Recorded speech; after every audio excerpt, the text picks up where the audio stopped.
सर्वांना जय विजय Maharashtra India unlimited in digital news चॅनलमध्ये सगळ्यांचं स्वागत आहे. आज मी किती वाजले रात्रीचे 2 वाजले. म्हणजे 12 नंतरची जी रात्र येते ती मध्यरात्र आणि पहाट आणि 12 नंतरची रात्र जी मध्यावर्ती रात्र साखर झोपेतली रात्र असते. परंतु रवींद्र चांगो शिंदे गेली 5 वर्ष झोपत नाही आहे. का झोपत नाही बरं? कोणी काही प्रश्न विचारले रवींद्र शिंदे का झोपत नाही? कारण रवींद्र शिंदेवरती कुठलीही गंभीर बाब, कुठल्याही आर्थिक भ्रष्टाचाराचा मुद्दा, कुठल्याही व्यसनाधीन असल्याचा मुद्दा, कुठल्याही कामामध्ये अनियमितता, कुठल्याही कामामध्ये निष्काळजीपणा, कुठल्याही कामामध्ये भ्रष्टाचार, कुठल्याही कामामध्ये खोटं काम केल्याचे असं एकही गुन्हा आणि कुठल्याही भ्रष्टाचाराचा डाग असलेला गुन्हा 30-32 वर्षाच्या सेवेमध्ये लागलेला नाही. कनिष्ठ अभियंता स्टार्टिंग फ्रॉम 1992 पासून या विभागात काम करत असताना अतिक्रमण आणि बांधकामामध्ये कनिष्ठ अभियंता करताना प्रभावीपणे काम केलं. कुठल्याही लोकप्रतिनिधींनी न घाबरता अतिक्रमणे आणि बांधकामं तोडली. परंतु अतिक्रमणे आणि बांधकामं तोडताना त्यावेळेस शहर विकास नियोजनमध्ये शहर नियोजनमध्ये जे कार्यकारी अभियंता होते त्यांच्या कारकिर्दीमध्ये कोपरी विभागात भले मोठे अतिक्रमणे आणि बांधकाम चालू होती. ठाणे शहरामध्ये भले मोठे अतिक्रमणे आणि बांधकाम चालू होती.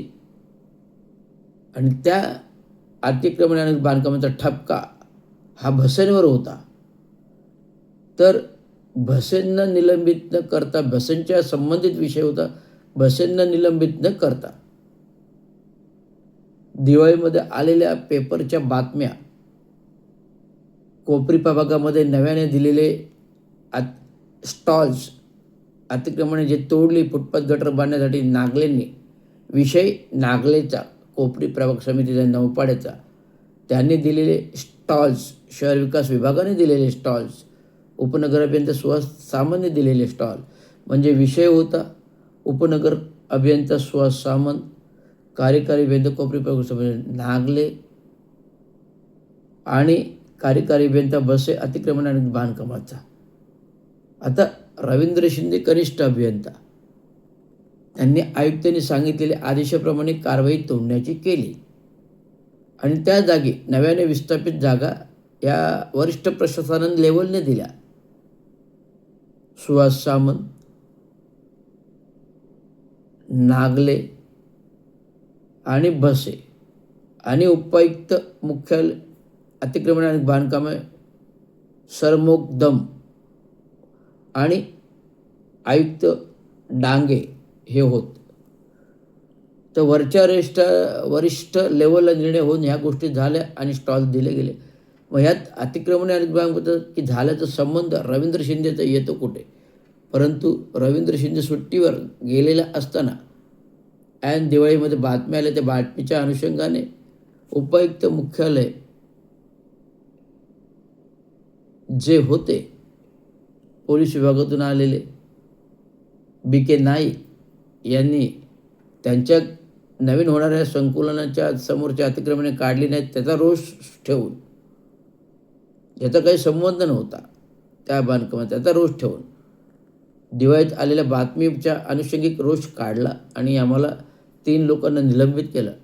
एक म्हणजे रवींद्र शिंदे कनिष्ठ अभियंता, RV पाटील प्रभाग समिती प्रभागाधिकारी आणि AMC महेश आयरचे वडील आहेर, आम्हाला तिघांना निलंबित केलं.